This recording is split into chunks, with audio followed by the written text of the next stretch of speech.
Buonasera e ben ritrovati con una nuova edizione del TG Flash di New Sicilia. In apertura doppio incidente nel palermitano tra Terrasini e Carini. Nel giro di poche ore con 6 giovani coinvolti, 4 trasportati in codice rosso in ospedale. Indagini in corso da parte dei carabinieri per chiarire la dinamica dei due sinistri.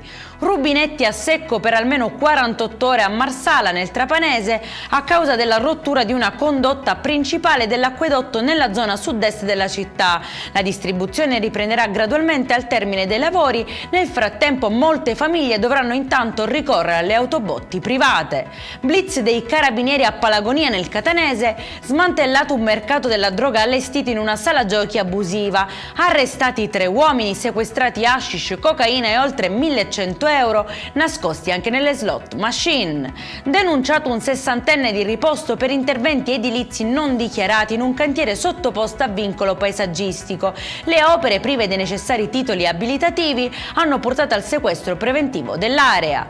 E in chiusura ancora sole domani sulla Sicilia grazie all'anticiclone subtropicale con tempo stabile e nessuna allerta diramata dalla protezione civile regionale. Per questa edizione è tutto, prossimo appuntamento domani alle 13:30, buona serata.